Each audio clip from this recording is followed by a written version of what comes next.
राम जी की कृपा से क्या खबर बगुआ के बगली बहलबा के बेसी ना बहु पेटू मारी जाबो ইয়াৰ লগে লগে তেখেতক এখন চেলেঞ্জ পৰিধান কৰাৰ বাবে আমাৰ এই গাঁৱৰ জ্যেষ্ঠ ব্যক্তি সন্মানীয়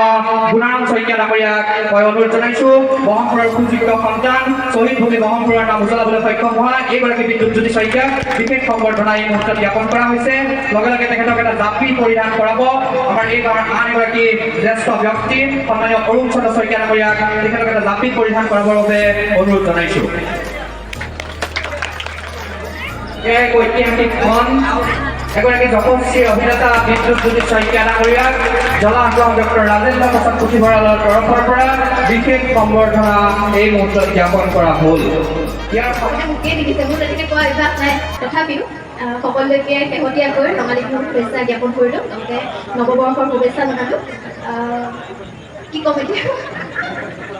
কোৱাৰ অভিজ্ঞতা একেবাৰে নাই ডাইলগটো একেবাৰে মনত নাথাকে সেইটো ক'বই নোৱাৰিম ইয়াতে বেছিভাগ মানুহ মোৰ চিনাকিয়ে হয় মই যিহেতু হালোৱাগাঁও স্কুলত পঢ়িছিলোঁ নয়নমণি মোৰ বন্ধুৱে হয় সকলোৱে মোৰ ভাষণ শুনিবলৈ ভাল নাপাবও পাৰে আৰু বহুত মানুহ আছে বিশেষকৈ আপোনালোকৰ মৰমৰ বিদ্যুৎজ্যোতি শইকীয়া মানে বীৰ বিক্ৰম ইয়াত আছে গতিকে তেওঁ বেছি ধুনীয়াকৈ কথা ক'ব পাৰিব মোতকৈ আপোনালোকক হহুৱাব পাৰিব আমোদ দিব পাৰিব গতিকে মই আৰু বিশেষ মই আমাক দিয়াৰ বাবে ধন্যবাদ জ্ঞাপন কৰিছোঁ আৰু আজি এই জলাম গাঁৱত আহি আপুনি আপোনাৰ পদধূলা আমাক দিয়াৰ বাবে আমি আপোনাক প্ৰথমে ধন্যবাদ জ্ঞাপন কৰিছোঁ আৰু ৰাইজক উদ্দেশ্যি দুআষাৰ অতি চমুকৈ বক্তব্য ৰাখিবৰ বাবে অনুৰোধ জনাইছোঁ আপোনালোকে নাহৰ ধাৰাবাহিকখন চাইছে চাগৈ হয়নে এই বিহাৰীক চিনি পায়নে বাৰু ফুলপুৰ গেষ্ট হাউচতো বিহাৰী কৰিছিলে নাহৰখনতো বিহাৰী কৰি জমাই আছে অকণমান জমাব লাগিব হয় নহয়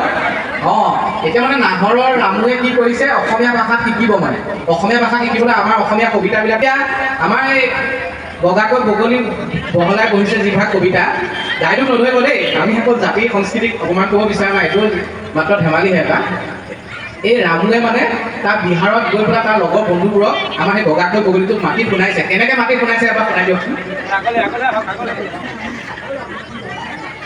राम जी की कृपा से क्या खबर মানে কথাটো এইটো আছে কি মানে এইটো মানে অসমৰ বহুত ফেমাছ কবিতা আছে যে বগাকে বগলী কবিতাটো তো অসমতো অসমীয়াটো বুজি পায় लेकिन ससुरा बिहार में तो असमिया तो बुझी ना पाए तो इतना एकदम खूबसूरत कविता আছে तो मैं बिहार में की रकम प्रवास करी दी तो बिहार में तो भोजपुरी पे प्रवास करी लगी से तो पहले मैं कही आसे तो बगुआ के बगली बहलबा के बेसी ना बहु पेटू मारी जाबो बगली बहलबा का बैठले हो बलकुआ में दियोली के मेला बगसुआ के बलुआ में बकुलबा के कीला हो तने उठा के बाटे के चलो कैसा लगी से तो मैं মানে এরকম ফেমাস করি আসলাম এই ফেমাস করা কবিতাকে পুরো লাগি দিছো আৰু অশেষ ধন্যবাদ জ্ঞাপন কৰিছোঁ ইয়াৰ লগে লগে আজি আমাৰ মাজত উপস্থিত থকা এই ডক্টৰ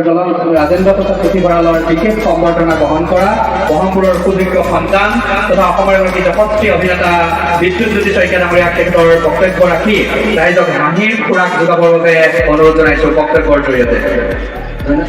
ধন্যবাদ এনেকুৱা সাংস্কৃতিক অনুষ্ঠানলৈ আহিলে এই লগত মানে তিৰোতাগৰাকীক আনিলে অকণমান বিপদ মানে ঘৰত আকৌ খোজ মাৰি দিব নহয় তুমি এইটো কথা কেলে ক'লা এইটো কথা ক'ব নালাগিছিলে নহয় সেইফালে কি আছিলে ৰঙা পিন্ধা ছোৱালীজনীৰ ফালে ইমান চাই আছিলে গতিকে চকু কাণ নাক মুখ চব বন্ধ কৰি চলিব লাগিব সাংস্কৃতিক অনুষ্ঠানলৈ আহিলে এতিয়া তিৰোতাগৰাকীক লৈ আহিছোঁ কাৰণে বৰ বেছিকৈ ক'বলৈ মানে মোৰ সাহস পোৱা নাই কথাটো গম পাইছেনে আৰু যিয়ে নহওক যিহেতুকে নয়নে ইমান আশাৰে মাতিছে গতিকে আপোনালোকক হাঁহিৰ খোৰাক জনাবলৈ অহা বছৰলৈ আকৌ আহিম তাৰপিছত লাগিলে আকৌ আহিম তেতিয়া আমি সাংস্কৃতিক অনুষ্ঠান কৰিম বুলি আহিম আচলতে সাংস্কৃতিক অনুষ্ঠান কৰিম বুলি আমি অহা নাছিলোঁ সম্বৰ্ধনা জনোৱাৰ উদ্দেশ্যেহে আমি আহিছিলোঁ গতিকে আমি তেনেকৈ কৌতুক ৰস লৈ আহিব পৰা নাই তথাপিও আপোনালোকৰ লগত মই পৃথিৱীৰ আটাইতকৈ ভাল উৎকৃষ্ট নৃত্য পৰিচালক এগৰাকীৰ লগত চিনাকি কৰাই দিবলৈ বিচাৰিছোঁ নৃত্য পৰিচালক মানে নৃত্য তেওঁ বিচাৰকো হয় পৰিচালকো হয় নৃত্য গুৰুও হয় দেই নৃত্য পৰিচালক এগৰাকীক চিনাকি কৰি দিবলৈ ওলাইছোঁ সেয়া মোৰ ধৰ্ম পত্নী কাৰণ তেওঁ এনেকুৱা এগৰাকী কৰিঅ'গ্ৰাফাৰ মোৰ নিচিনা অলগদ্ধ তাক 10 বছৰে নোচোৱাই আছে এই 10 বছৰ যিটো নাচ মাৰি আছোঁ এখেতেহে পাৰিব বেলেগে নোৱাৰে